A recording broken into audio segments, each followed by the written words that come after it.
নমস্কার বন্ধুরা, রসনালয়ে আপনাদের সবাইকে স্বাগত।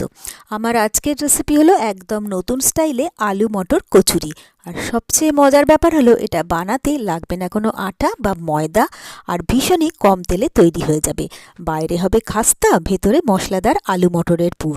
একবার খেলে বারবার বানাতে মন চাইবে। খুব সহজ উপকরণে আর ঝামেলা ছাড়াই তৈরি হয়ে যাবে এই দুর্দান্ত স্বাদের রেসিপিটা।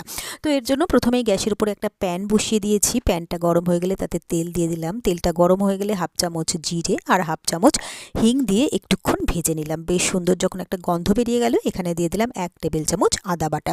এবারে আদাটাকেও একটুক্ষণ ভেজে নেবো যাতে আদার কাঁচা গন্ধটা চলে যায় সেই পর্যন্ত। এবারে এটা ভাজা হয়ে গেলে এখানে একটা সেদ্ধ করা আলু ভালো করে ম্যাশ করে এর মধ্যে দিয়ে দিলাম, আর দিয়ে দিলাম বেশ খানিকটা মটরশুঁটি। এবারে সবটাকে ভালো করে মিলিয়ে মিশিয়ে নিয়ে এর মধ্যে দিয়ে দিলাম আমি স্বাদমতো নুন, আর দিয়ে দিলাম এখানে ধনে আর জিরের ভাজা মশলা, আর দিয়ে দিচ্ছি এখানে লাল লঙ্কার গুঁড়ো।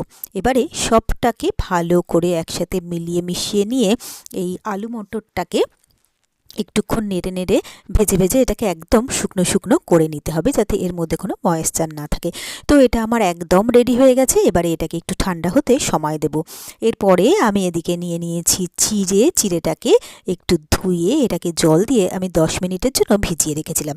তো চিড়েটা সুন্দরভাবে জল ভিজে গেছে। এবারে এটাকে একটা প্লেটের মধ্যে নিয়ে নিলাম।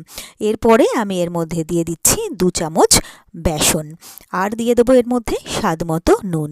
এবারে এই সবটাকে আমি মিলিয়ে মিশিয়ে নিয়ে চিড়েটাকে ভালো করে মেখে একটা ডোয়ের মতো আমি তৈরি করে নেব। তো এটা আমার একদম রেডি হয়ে গেছে। এবারে আমি হাতের মধ্যে অল্প একটু তেল লাগিয়ে নিয়েছি। তারপরে এই ডো থেকে অল্প অল্প করে লেচি কেটে নিচ্ছি ছোট ছোট করে। এবারে এক একটা লেচি নিয়ে হাতের তালুর সাহায্যে এটাকে চেপে গোল করে নিয়ে তারপরে 2 আঙুলের সাহায্যে এটাকে ছোট ছোট বাটির মতো করে তৈরি করে যে আলু মটরের পুরটা তৈরি করেছিলাম সেইখান থেকে অল্প অল্প করে নিয়ে তো এর মধ্যে পুর ভরে দিলাম, দিয়ে ভালো করে এটাকে গোল করে কচুরির আকারে গড়ে নিলাম। তো এইভাবে প্রত্যেকটা আমি একে একে গড়ে রেডি করে নিলাম। এরপরে গ্যাসে আমি বসিয়ে দিয়েছি আপ্পাম প্যান।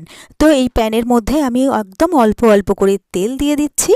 তেলটা গরম হয়ে গেলে এবারে যে কচুরিগুলো রেডি করেছিলাম তো সেই কচুরিগুলো একে একে এর মধ্যে দিয়ে দিলাম। এবারে এক পিঠটা ভাজা হতে সময় দেব। তো এটাকে মিডিয়াম টু লো ফ্লেমে ভাজতে হবে। তো এক পিঠটা ভাজা হয়ে গেলে এবারে একে একে সব কটাকে উল্টে দিলাম। তো এইভাবে 2-1 বার ঘুরিয়ে ফিরিয়ে উল্টে পাল্টে কচুরিগুলোকে খুব ভালো করে ভেজে নেব। আর এইভাবে ভাজলেও কিন্তু কচুরিগুলো ভীষণ খাস্তা হয়, আর খেতেও কিন্তু অসম্ভব ভালো হবে।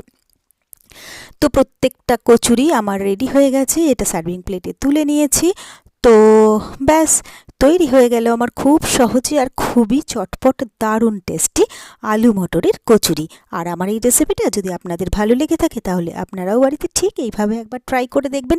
আমি কথা দিতে পারি আপনাদের সকলেরই ভীষণ ভীষণ ভীষণ ভালো লাগবে। আর আমার রেসিপিগুলো যদি আপনাদের ভালো লেগে থাকে তাহলে প্লিজ আমার ভিডিওগুলোতে লাইক কমেন্টস ও শেয়ার করবেন। আর আমার চ্যানেলটা যদি আপনারা নতুন চেক করতে থাকেন তাহলে প্লিজ চ্যানেলটাকে সাবস্ক্রাইব করে পাশে থাকা বেল আইকনটা প্রেস করে দেবেন। আর আমার ফেসবুক পেজ আর ইনস্টাগ্রামটাকেও প্লিজ ফলো করে নেবেন।